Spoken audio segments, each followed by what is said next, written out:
On July 15th, 1990, in Spencerport, New York, 21-year-old Eric Jensen returned home from a party shortly before midnight and went right to bed.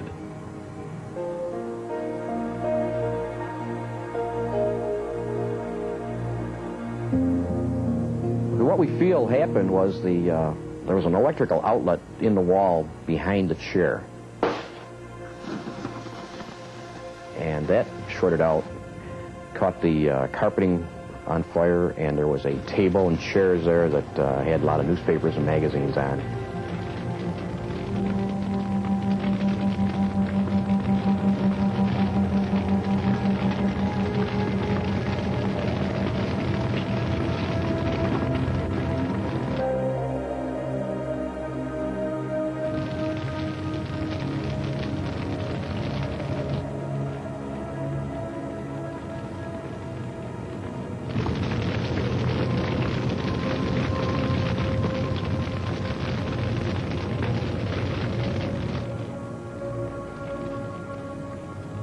At 12:09 a.m., a call for help came into the Rochester Emergency Communications Center.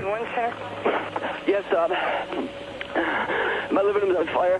Okay, what's your address? 54 Ridge Road West. Okay, are you getting out of there? I can't get out of the house. You can't get out? I'm in the... All right, stay on the line. I'm in the second floor. The call was quickly transferred to fire dispatcher Gregory Merrick. Fire department. Hi, I got a person 64 Ridge Road. Okay, what's going on there? His living room is on fire. He's on the second floor. He said he can't get out. All right, stay.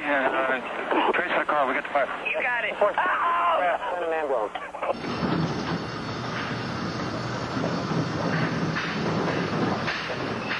The Spencerport Volunteer Fire Department was immediately dispatched to the scene, including Chief Gary Penders.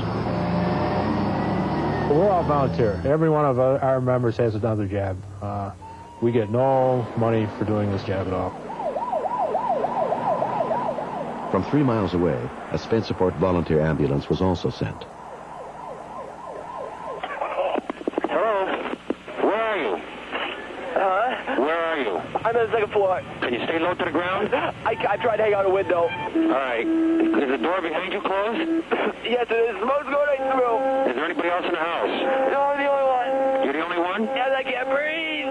There's a lot of smoke? Yes, there is. Get down on the floor, right by the window. Stay on the floor. I realized that by hanging out that window, he was actually putting himself in a more dangerous situation because he was in that column of smoke.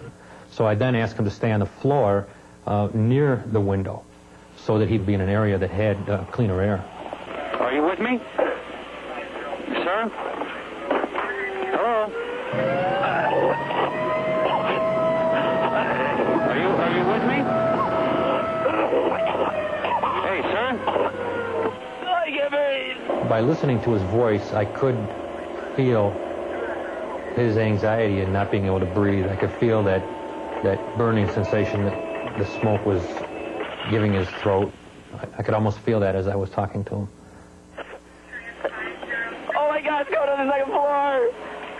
The door is closed behind you, right? All right, sir. What is your name? Sir? What is your name? Okay. Sir? Hello? Hello? Sir? Hello? At that point, I didn't know if he had gone unconscious or had passed away or what had happened. I thought he was dead or dying. Hello? Hello? Hello? Dispatcher to Spencerport. I have an open line. I can hear background noise. The person was choking, stated he couldn't breathe. He states he's the only one in the house. I've lost contact, but I still have an open line. As he's upstairs, I don't know if he's in front or back of the house. I can hear traffic, and I did hear your fire siren blow. Okay, give me a guide.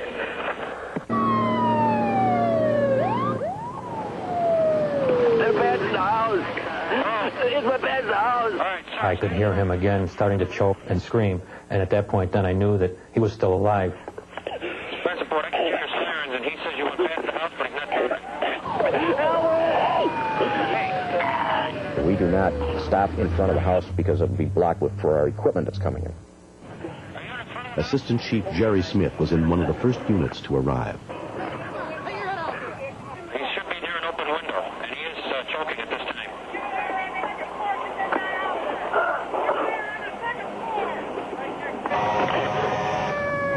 It was a very lazy type fire. It was looking for oxygen. And I was very concerned that when we opened the house up that it would get enough oxygen and it would flash over.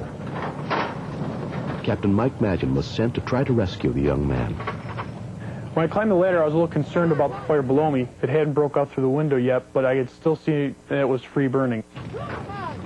When I reached over and grabbed the victim, I remember him being very hot, very sweaty. There was a lot of heat coming out the window.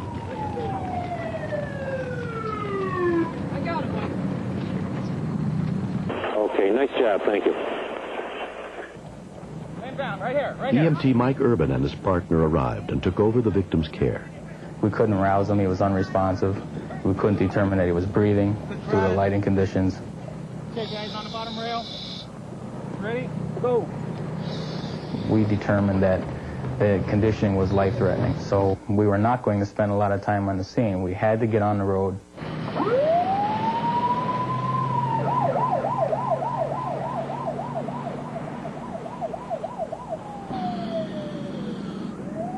Inside the ambulance, EMT Gene McCagg continued to treat the victim. We checked him over and found that he was hardly breathing at all. Less than 6 respirations a minute and very shallow, not enough to sustain life. His face was sooty looking, and I just thought to myself, you know, we've got to do something for this guy. He is too young to die. The young man was admitted to Lakeside Memorial Hospital in unstable condition. No, they don't know. I have been seeing some spontaneous breathing in the last couple minutes. The emergency medical team was still trying to get the victim to breathe on his own when word of his identity reached them. I just got a call. Eric Jensen. Hey. This is Eric Jensen. We were in shock. Eric's been a member of the Spencerport ambulance for a few years. We looked at him. We just couldn't put it with the face because it did not look like him at all. No way. God, I think it's Eric. Eric, hey, it's Gene and Mike. Eric. Come on. We've been working on you. Eric, wake up. Mike said, Eric, if you know who we are, give us a smile. Tell us you're with us. Come on, kid. We're not leaving until you smile at us. Come on, Eric. Give us a smile. It's Gene and Mike. Give us a little smile. Come on, Eric. Wake up. And he did. There we go. All right. He's going to make it. I think that by our knowing him and calling him by name started to help bring him around, finally. Okay. 10 months after the fire, Eric Jensen is completely recovered and has returned to his job as an EMT for an ambulance service in a nearby town. From the time I made the actual 911 call, so the time I was pulled out that window was 7 minutes. That was the longest 7 minutes I've ever spent in my life. If it was anything longer than 7 minutes, 15 minutes, I'd be dead in the grave. That's excellent timing. And I realized that this was one of those all-volunteer fire departments, and a 7-minute response and rescue. It was just great. Recently, Eric became a member of the volunteer fire department that helped save his life. I feel if there were smoke detectors in the house, I would have woken up a lot sooner. Maybe when the fire first started, and now I've been able to get out of the house right away. It's nice to know that when somebody needs your help, you're there for them.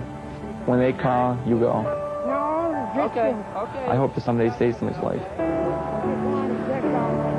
Okay.